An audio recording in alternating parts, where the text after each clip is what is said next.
I think we're learning more about the alleged assassin, certainly, but I think we're also learning more about the incredibly febrile and dark political climate that seems to surround the shooting. It's such a difficult coalition to hold together, and it requires deft, tact and political talent, which I don't think Jeremy Corbyn or Zara Sultana have in spades. The Remainers in particular continue to talk of Europe as if it's like a haven from populism. It's like, do you know what's going on? It just shows that if there are any low information voters in that discussion, it's them. Hello and welcome to the Spike podcast. I'm Fraser Myers, delighted as ever to be joined by Spike's editor Tom Slater. Hello. And thrilled for his first time on the Spike pod to have GB News' Tom Harwood. Welcome. It's a delight to make it all the more confusing for having two Toms here. I think we're all going to be sort of double speaking and not speaking at all. It's going to be tough to chair, but I'm gonna soldier on. Should we do surnames or something like that? So, Slater, Harwood. Go on, we're back at school. Yeah. Slater Harwood sounds like a law firm, but It really does. Yeah. Right, so before we get into the topics, everyone at home needs to know that this podcast is going to be coming live from the Battle of Ideas. In fact, we're going to be doing two podcasts. We'll be doing this podcast on the 18th of October and Last Orders on the 19th of October. And since you're extra special Spiked listeners and viewers, you can get an amazing discount. You can get 20% off with the code SPIKED, and you can get that discount on any ticket. So right now, if you buy your ticket, you'll also get 20% off the early bird ticket, which is an even bigger discount. So just buy the ticket now. Don't think about it. Come join us. Come see us at the Battle of Ideas on the 18th and 19th of October.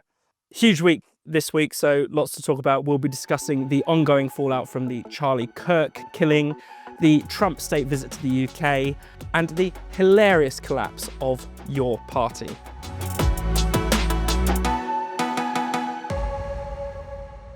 We've been learning a lot more about the Charlie Kirk suspect, Tyler Robinson. We've been learning a lot about his political beliefs, some of the things that have been encased on his bullets, some of the confessions and text messages and things like that.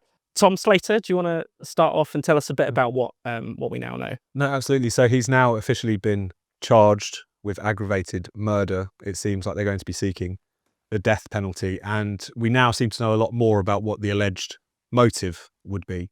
There was obviously some of these early indications, kind of reports, as you say, Fraser, of the shell casings being engraved with pro-trans or pro-Antifa messages, and that seems to be what has been borne out in the evidence which has been gathered, in particular a series of messages between himself and an individual he's living with and apparently dating, a man who was in the process of transitioning, talking Robinson very explicitly about the fact that he'd, in his words, had enough of Kirk's hate, mentioning the fact that he had again kind of scrawled these essentially kind of very online kind of pro-trans memes, which I won't mention because I'm sure they'll go over most people's heads, but clearly there being a sort of nascent political agenda there, and also a kind of insight into his sort of psyche. It was kind of very much akin to what you see in a lot of political assassinations, politically motivated mass shootings that we've seen in America recently, which is regardless of the political persuasion,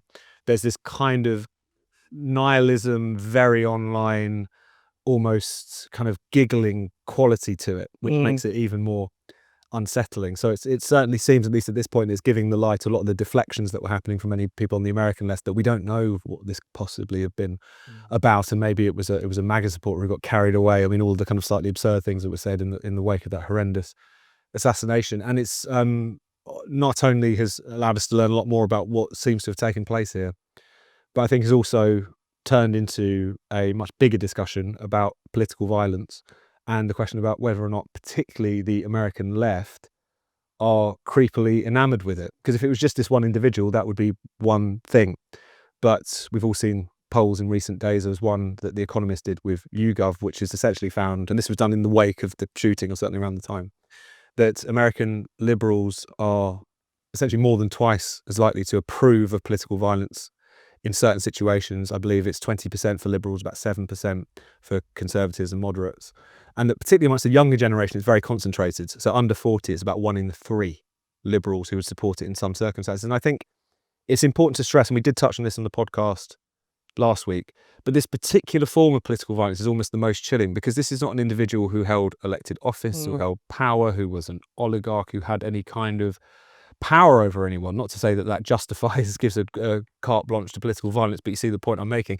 It was purely because it seems this individual disagreed with what he said. This is a new form of political violence, or at least a particularly chilling form of political violence we seem to be dealing with here, which is essentially murderous intolerance. That phrase had enough of his hate. He'd had enough of his opinions, effectively. So I think we're learning more about the alleged assassin, certainly, but I think we're also learning more about the incredibly febrile and dark political climate that seems to surround this shooting. And do you see this, Tom, as a bit of an extension of that idea that, words wound, and, words are violence, and we need to stand up to, or silence is violence even in the face of oppressive ideas? Right, and that internally justifies, in this warped sort of mindset, the idea that you have to fight back against your perceived violence with more violence. I mean, it's the most pernicious ideology to say that someone's view, what someone thinks,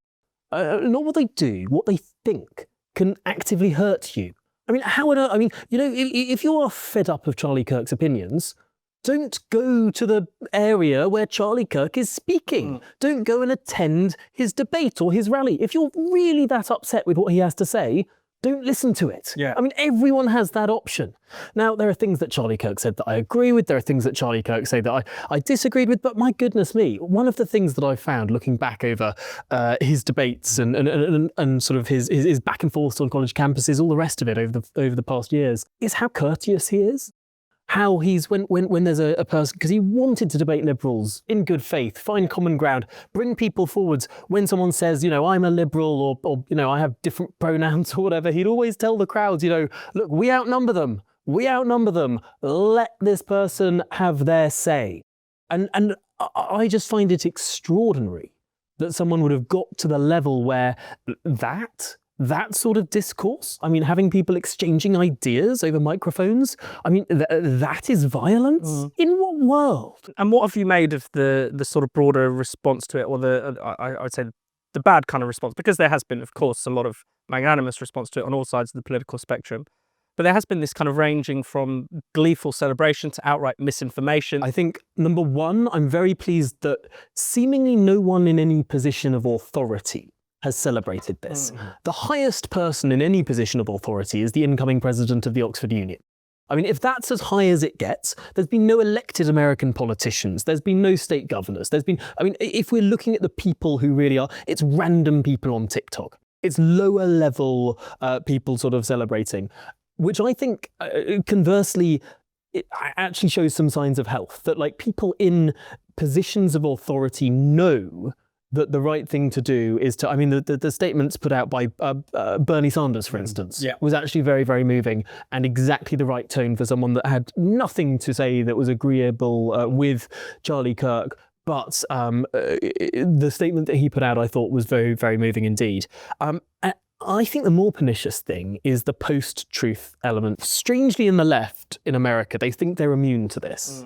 They think they are completely immune to post-truth politics, the idea that a meme or a lie can sort of spread within their ranks. But very clearly, this lie, this outright lie, based on no evidence whatsoever other than hopes and feelings that, the shooter couldn't possibly be left-wing because he was violent. Yeah. And therefore it must have been a right-wing thing, because the right-wing are the violent ones. They're the ones with the guns and the hate, and therefore the shooter must have been right-wing. This went all the way up to Jimmy Kimmel. Yeah. I mean, that's why I'm more concerned about the post-truth meme, that this was a groyper, as they're known, sort of an alt-right assassin, or a MAGA Trumpist. The idea that it was one of these people was a meme that permeated people of influence and authority in a way that celebration didn't. I think that's fair to say. And on the question of where has this come from, I think the fact that Charlie Kirk was someone who made his name in the campus culture wars is very instructive on this particular point. So he sets up Turning Point USA's organisation, I think around 2012, that kind of period over the course of the 2010s in which you started to see what we now call wokeness or cancel culture, what we might previously call political correctness or no platforming or what have you, really starting to explode on American university campuses. And what was clear even around 2015, 2016, was that this was beginning to turn violent. It was around that time that Milo Yiannopoulos, if anyone remembers him, was speaking at Berkeley in California. And there were riots in which people showed up to brawl with, supporters of his and so on. And I think it was around the same time at Middlebury College where Charles Murray was invited to speak by a professor. This was shut down. It was protested against. The professor in question was assaulted, had to go to the hospital. So there was already these kind of indications that this was curdling into something quite extreme and sort of violent. And this is the logical next step. And it does go back to that point that you've both discussed very well, which is if you accept the idea that speech is violence, that invites one or two responses, either censorship, as we've seen endlessly over this side of the pond, or violence. You respond in either you try to clamp down on it in the same way that you would behaviour, or you try to respond in kind. You take matters into your own hands. And so there is a grim, almost predictability to what has taken place. Obviously, the horror of the spectacle has shocked many people, and rightly so. But surely this is only the most extreme extent of a culture which was bubbling on university campuses, has now certainly escaped that in terms of a lot of the excuse making which has been taking place. But it was always heading in this direction. I think one other thing to note here is it's really tempting to try and fit people into neat ideological groups. The shooter, obviously left-wing, he wrote on one of the bullets, "Hey, fascist, catch." He said he was fed up of Charlie Kirk's hate. That's why he wanted to kill Charlie Kirk. But at the same time, he wasn't steeped in Marxist ideology. Yeah. He wasn't a member of a Leninist group. I mean, this was a guy who was very online, a gamer, clearly became left-wing as he grew up, but wasn't sort of steeped in political ideology, more in a culture of it. More to him- controlling, if anything. Well, One of this is the the thing. I bullets wrote said, if you see this, you are gay, Lamau. Right. That's the level of trolling and lack of seriousness. It's less seizing the means of production and more the production of memes. Yeah, absolutely. One thing that has also been a big talking point this week is the response from some of the administration. Pam Bondi, the Attorney General, made a lot of waves when she said in the interview that in the wake of Charlie Kirk's assassination, that the government was going to come down very hard on hate speech. Which was something which actually in a quite heartening fashion caused a lot of ructions even amongst very prominent conservatives and right-wingers. She seemed to make the mistake, incidentally, that Tim Walz, the former Democratic vice presidential hopeful, made in that debate with J.D. Vance, where he says, the First Amendment doesn't protect hate speech. It absolutely does. I mean, there was a case as recent as 2017 in which it upheld that was the case. She's now rode back on that. But I think it was a telling moment insofar as there has been something of an appetite on sections of the American right for some form of retribution or even just sort of low-level cancel culture. Another comment she made was that employers, even though they're not legally compelled, should be obliged to punish people in certain situations. There's been this kind of one particular case which has generated a lot of discussion of, it seems like a Home Depot employee who refused to print pro-Charlie Kirk posters or whatever, and this coming from a conservative movement in the US which has fought tooth and nail for the right of, say, Christian cake shops not to produce a wedding cake for a gay wedding and so on. So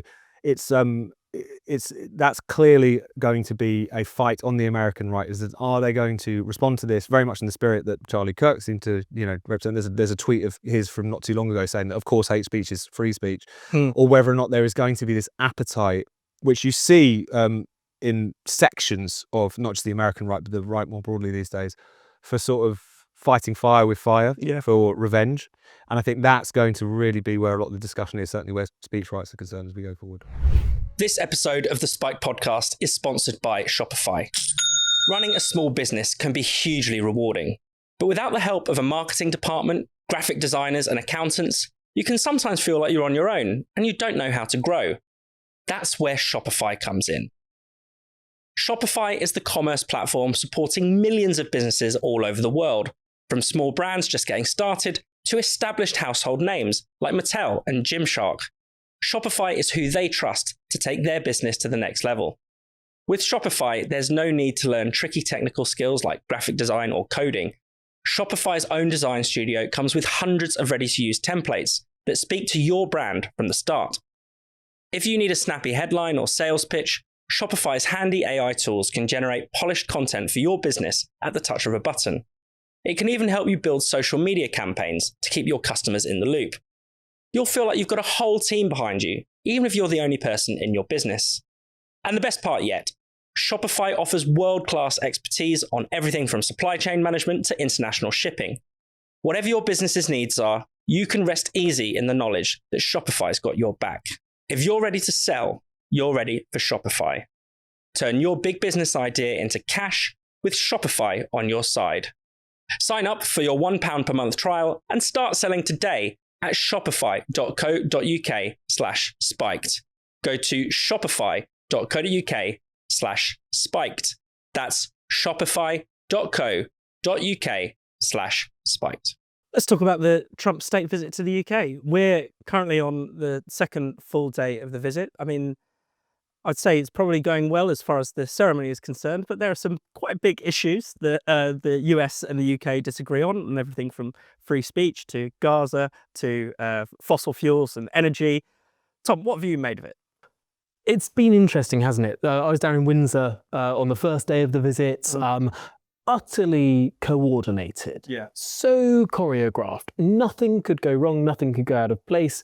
The people had been rehearsing the sort of big armed forces display there, the state banquet, all of it, written beforehand, pitch perfect. Nothing could go wrong. And again, on the second day in the morning in Chequers, choreographed, right? You had going around seeing the Churchill archives at Chequers, having a business sort of lunch, signing a deal that had obviously been pre-agreed. Nothing could possibly go wrong.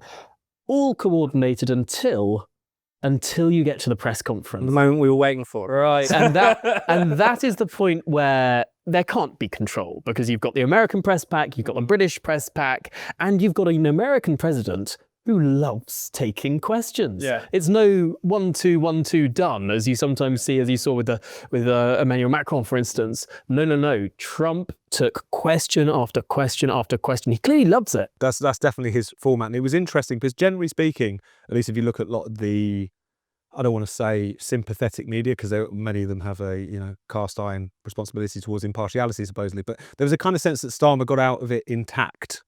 But at the same time, there were clear points of disagreement. I mean, we were talking about this just before we started recording, Tom, but the point in which Starmer condemns Hamas and gets a clap on the back from Trump for doing so, as if like, well done. It was kind of interesting, and it indicated the gap between them on the question of the recognition of a Palestinian state, what have you.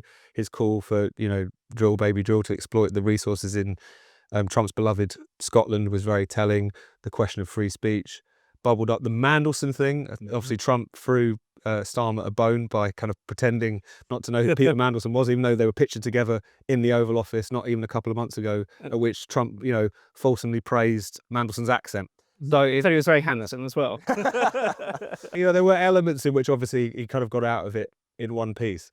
But at the same time, it's a reminder of how shaky this relationship is, to say the least.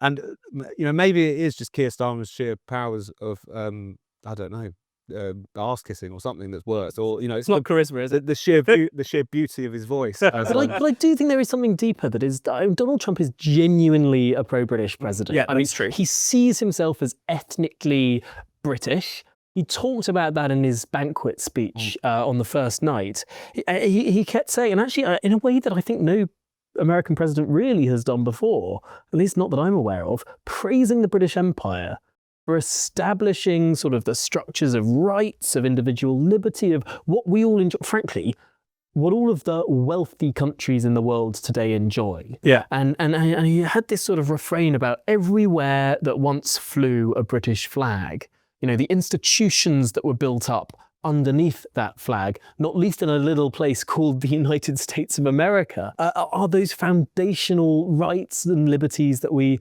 enjoy today. And the fact that a fifth of the world speaks this language, thinks in this language, dreams in this language, prays in this language, he clearly was trying to get out some sort of essence about the United Kingdom as a sort of mother nation for the English-speaking peoples around the world. I thought that was quite a powerful bond. I mean, he doesn't speak like that about America's long and historic ties with France, for instance, of which there are many. Yeah. But it's not that sense of romance that is so deep and meaningful. And I think that probably goes some way to explain as well why many Americans are so horrified by the free speech situation in Britain, which is equally bad, let's face it, on the continent. We should talk a little bit about the anti-Trump protests. I think Please. fair to say a little bit smaller than last time, a little bit wetter. Tom Slater, what have you made of it? Now, I thought it was interesting that this call to arms was put out by the Stop Trump coalition, who kind of, dusted off the placards from last time. He had the state visit. The language is it's still pretty apocalyptic. I think it's fair to say. I mean, they're essentially accusing him. There was this video fronted by Zoe Gardner, everyone's favourite immigration researcher, the other week, talking about that he's basically fanning the flames of fascism on either sides of the pond in order to you could see what a fever dream that was, but in this little video that had to demonstrate how fascistic Britain was becoming by a series of fake news reports in which there was like this kind of British paramilitary force that was disappearing migrants. So like in order to illustrate what they were saying, they had to fabricate news reports, which I think tells you something about what kind of parallel universe these people tend. And of course, the reality in this country is that we've spent the last 4 days trying to deport at least one individual. I think we've managed one, but it took 4 days and about 6 failures. It was like this when you had the last state visit at the point when David Lammy was leading the protests. These now wouldn't dare go near that platform. But it's this has the texture of a temper tantrum, to be perfectly frank. First of all, it's like as if this will achieve anything. He's not going to step down because a few thousand Corbynists show up. But it's also the sense in which there is this is, I think the reason they have to reach for the script of anti-fascism and revolt and whatever is because it allows them to pretend that they're not just raging against a democratically elected president, that they're not just raging against the people, that this is obviously part and parcel of a kind of transatlantic culture war against populism and the kinds of voters they think are voting for these particular parties. There's a petulance to it. In that video that they put out, there was one particular line which is along the lines of, in 2017 we protested against him and we thought if we shouted loud enough he would go away. And it was like this kind of Veruca Salt masquerading as Rosa Luxemburg, that they're kind of engaging. I wonder if it also speaks to the idea that actually we are so Anglo-centric, and I mean that not just as this country, but we care so much more about what goes on in America than countries on our doorstep. I mean, we don't think of ourselves as European. Giorgia Meloni has about the same immigration policy as Donald Trump. When Giorgia Meloni comes to London, are there any protests at all? I mean, no, there really aren't. I mean, when she was elected in her new party in Italy, did anyone sort of do, because she had pretty strong policies to stop the boats across the Mediterranean. But did you get videos being made on British social media? Did anyone follow No. I think people feel so much more attached to the Anglosphere in general than any European country. And yet these are the same people who will walk out with a beret and say that we should rejoin a political union with countries that they clearly don't give a fig about. Yeah, I remember, realising that whenever you'd talk to people on the sort of Stop Brexit marches and you'd ask them about what's going on in Europe. I mean, there was a time when there was a big Remain march, and it was exactly the same time as one of the big Gilets Jaunes marches, and they'd never heard of the Yellow Vest at all. So, they have no idea what's going on. They'll know a lot more about America. They'll watch the American debates. I think I'm probably the only person in the country who watched the Spitzenkandidaten debates for the European Commission president. Well, I bit of a waste of time since it doesn't actually decide. Right, that is so true, so true. The Remainers in particular continue to talk of Europe as if it's like a haven from populism. It's like, do you know what's going on in Europe at the moment? You could be in a situation where you've got maybe not a President Le Pen because she's been legally barred from doing so, but certainly the front, the old Front National doing very well. You look at what's going on in Germany, who's in power in Italy. You think it just shows that if there are any low information voters in that discussion, it's them, 100%. And I would say every single person that I spoke to yesterday at the Trump rally, without fail, said that Trump was a fascist. I don't think there was without qualification.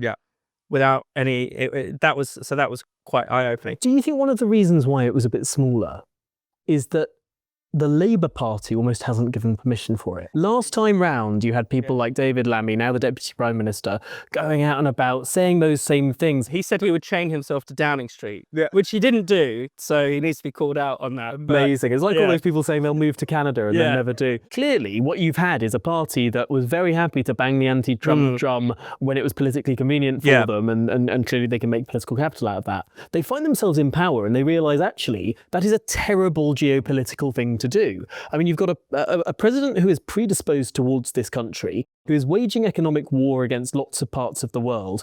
Do you really want to go and poke the bear? I mean, is that really your strategy? And so I think really a lot of people have suddenly thought, oh, oh, maybe the first state visit wasn't a bad idea after all. Yeah. Maybe people have, maybe I'm being too optimistic here. Have people rethought their own actions 6 or 7 years ago? I think maybe it's just, they're in the government, so they're forced to grow up whether they'd like to or not. But I mean, the closest thing I think we've seen this time was there was an SNP MSP who tweeted that said that no one should go to this state banquet. If you go to Trump's banquet, you're endorsing genocide. Quickly deleted the tweet when he realised that the SNP leader was there. Amazing. Perils of governance. So, shall we talk about your party? My party. Your party. I founded a party. No, it's all of our party because it's going to be a very democratic and open party. Probably a bit too open because we don't know who's in charge. Tom, do you want to explain? I mean, this is the most extraordinary story. Unfurled it for us. There's lots So clearly lots of different people have access to this powerful email list. I mean, it's hundreds of thousands of people signed up to this exciting new utopian project of a new party that's going to be the standard bearer for the left, founded by Jeremy Corbyn and Zara Sultana, this sort of double-headed party. Oh, and by the way, there are 4 Gaza independents who are MPs associated with this party too. When Zara Sultana's talking about the party, it's very much her and Jeremy. When Jeremy's talking about the party, it's very much him, Iqbal, Shokat, all the rest of them, Adnan. all the boys. It's the boys club. Yeah. And strangely, a parallel website was set up called Your Party Membership. An email was sent out saying if you want to join, £55, go to yourparty-membership.uk. At which point then Jeremy Corbyn puts out a tweet saying, someone has wrestled control of the email list. This was not an authorised email. Do not give your money. A lot of people gave this account £55. Zara Sultana then puts out a message saying something along the lines of, this is a boys' club. Sexist boys' club. They haven't allowed any women on the board. Jeremy and I agreed to have a 50-50 male-female board. I have been frozen out of discussions. I am calling on Jeremy to have a meeting with me. I mean, it looks like they haven't met, and Jeremy meets with the Gaza independents the whole time. And with Hamas when they're available. But isn't this extraordinary? We've seen in public Zara Sultana sort of talking about, the importance of LGBT rights and women's liberation. And she finds herself in a party that is majority made up, at least in Parliament, of socially conservative Islamic MPs who were elected on a sort of politically Islamic ticket. And she is surprised that these people who are elected in some of the most socially conservative places in the country, I mean, are places that these Gaza independents did well in, are places that had the anti-LGBT education protests, protesting the idea that children could be taught that some families have 2 mums and some families have 2 dads. I mean, these are the areas that are voting for these Gaza independents. The only thing that links the Gaza independents to the sort of libertarian left, if we can call that Zara Sultana's politics, is the issue of Gaza. And they're starting to find, sooner than I think anyone had predicted, the fact that actually this Gaza coalition, the Gays for Gaza or whatever it is, I mean, it's a one-way street. There is no love the other direction. Yeah, absolutely. And it's extraordinary because this is not even the first sort of public spat you had with your party. Even when it launched, Jeremy Corbyn said he wasn't aware that the party had been launched. Or that tried to sort of steal a march on it. So these tensions have been there from the beginning, it looks like. Yeah. But actually, from the very beginning, it's just looked like a complete horror show. They might manage to get the show back on the road, but at the same time, first of all, it's a reminder of just how lacking the 2 individuals at the head of it really are. I mean, the fact that Jeremy Corbyn became leader of the Labour Party is a kind of historical quirk, both horrendous and hilarious consequences. I mean, he only really stood for the Labour leadership because it was his turn. He was always seen as the kind of old duffer, really uninspiring, not particularly intelligent. These were things that even his friends would say about him. Not well read, famously. The fact that he became the kind of standard bearer for the left of British politics is a kind of accident anyway. He obviously wasn't cut out for leading, unlike a kind of McDonnell figure who's a bit of a bruiser and a bit of a factionalist. He just wanted everyone to kind of get along, and that was part of his undoing. You then got Zara Sultana, who is like an overgrown student union official. Like, she has no idea. It's all about her. It's all about her own personal brand. There's a kind of purity aspect to her politics. And it's not to say there are obviously huge disagreements within the party, but the way in which that's played out on some of these cultural issues has been very interesting.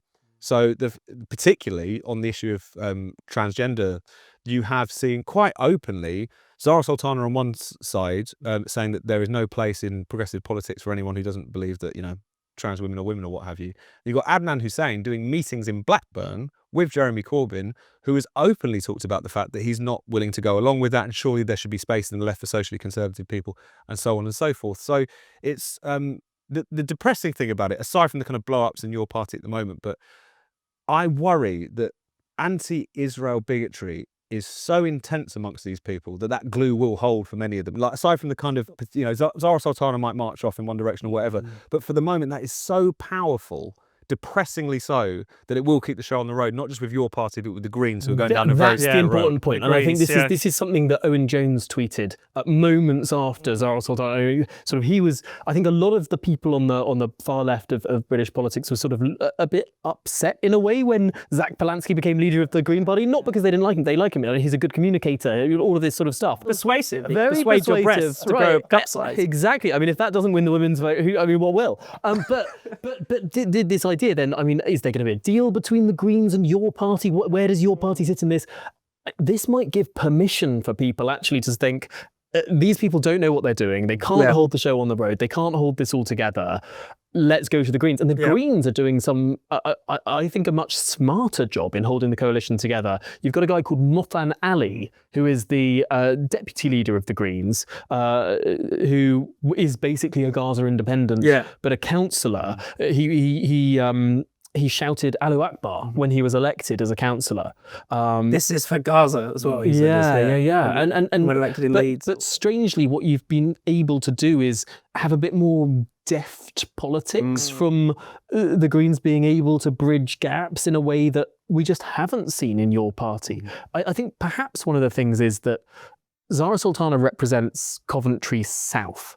It's got 2 universities in it, loads of students. It's the very definition of a sort of student politics seat. It's perfect for her. Yeah, perfect for her. And she's in an independent group alongside, the same is true of Jeremy Corbyn in Islington North, very socially liberal seat. But you look at all of these independents, these Gaza independents, where they won.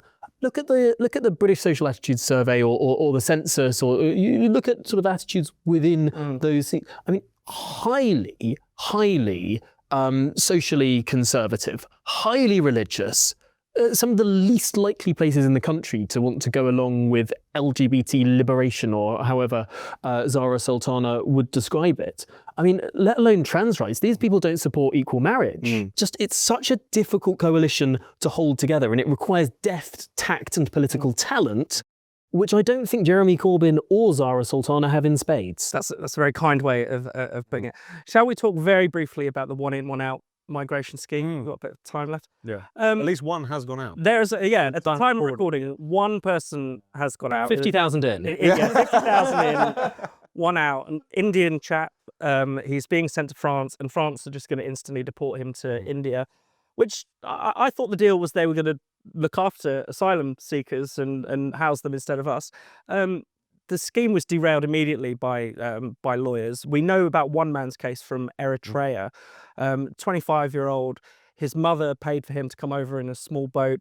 He says that means he was trafficked by his own mother. By his own mother, yeah. He didn't want to be. He didn't want to come to the UK, but really clearly wants to stay. Right, yeah. Surely, if you're trafficked somewhere, the first thing you would take is a free plane ticket out of there. Absolutely. Yeah. It's the most extraordinary thing. But it is, one of the strange legacies of Theresa May. that we have the Modern Slavery Act. Yes. The appeal on those grounds. I think the only thing that act has done, other than stop us deporting people who are clearly not modern slaves, is put an annoying little hyperlink. Any company that employs over a dozen people or something in this country has to prominently put their modern slavery policy, updated every year, on the front page of their website. Yeah. You go on any big company website and you'll see on the front page of that website our modern slavery policy. Yeah. Why does The Guardian have a modern slavery policy? I know what's going on there? It raises more questions. Yeah. But no, it is extraordinary. I think what the best thing this government has done in its entire time in office is come up with a very sly and slippery slogan, which is one in, one out. Yeah. Because it's not true at all. No. It's one out, one in. Yeah. They're sending someone away, but they're getting someone from France in return. Yeah. I don't think that we should accept this one in, one out idea. That makes it sound like someone's coming in and they're going back out again. No. It is one out, one in. Yeah. And that obviously doesn't even include the people coming in illegally. Of course, they're not obviously not counted under the scheme. I mean, I will say one thing for the modern slavery commissioner. She was on Radio 4 this morning. She said that the modern slavery protections have never been abused. Not once. And not once. Yeah. And even though we're talking about this case where it's so Yeah. obviously bogus, she's on 120 grand a year, so which is nice. I mean, if the Labour Party had the stomach for this fight, it would be almost encouraging, because especially in terms of actually being able to get large sections of the media, if not on board, then at least to kind of acquiesce to some proper reform around not only our kind of domestic legal, hurdles to deporting people who have no right to be here, but the kind of broader human rights framework, the ECHR, the UN Refugee Convention, whatever. It would be a Labour Party led by a human rights lawyer. In the same way that the Tory Party could get away with doing some quite left-wing things, it's almost like the Labour Party could potentially get away with doing some quite right-wing things, but they don't have the stomach for it. I mean, this is not only Keir Starmer here. I mean, you had Lord Herman not too long ago, the Attorney General, saying that anything which he deemed to be in contravention of international law, he would essentially do his utmost to veto. Yeah. This is at the core of what they are. And there's often a lot of kind of comparison between Starmer's Labour and New Labour. New Labour, which I, loathe for all kinds of obvious reasons I'm sure people can guess, had a kind of much more pragmatic streak where a lot of these things were concerned. I mean, even many of the New Labour cabinet ministers who ushered in the whole kind of regime that we're slowly but surely trying to unpick, it seems like, Jack Straw, David Blunkett, have come out very forcefully in recent weeks and said, this is a problem. We at the very least need to suspend our membership of the ECHR. We need to look afresh at these international agreements. And yet the Starmer's Labour Party are incredibly blinkered on these particular questions. If I was going to bet any money about 6 months ago on someone being sacked by Starmer in a reshuffle, I'd have gone Lord Herman. Yeah. And yet you had the most comprehensive reshuffle of just about every post. I mean, the Home Secretary is new, the Foreign Secretary is new, obviously a new Housing Secretary, a new Agriculture Secretary, and you look across the board, everyone's changed. Yeah.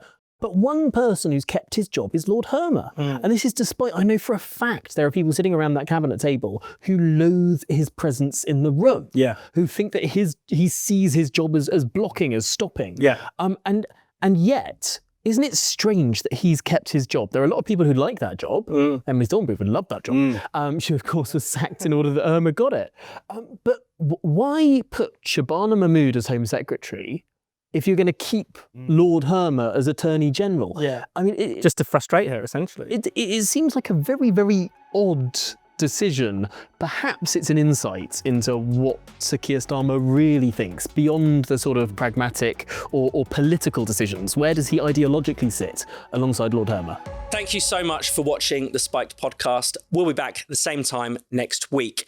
In the meantime, why not subscribe to Spike's YouTube channel and then click the bell so you're always alerted whenever there's some new content. Spiked is producing more videos than ever, from podcasts like this one to interviews to our series of polemics. You really, really don't want to miss out on it. Plus, to get your daily dose of Spiked, just go to spiked-online.com. That's our website at spiked-online.com.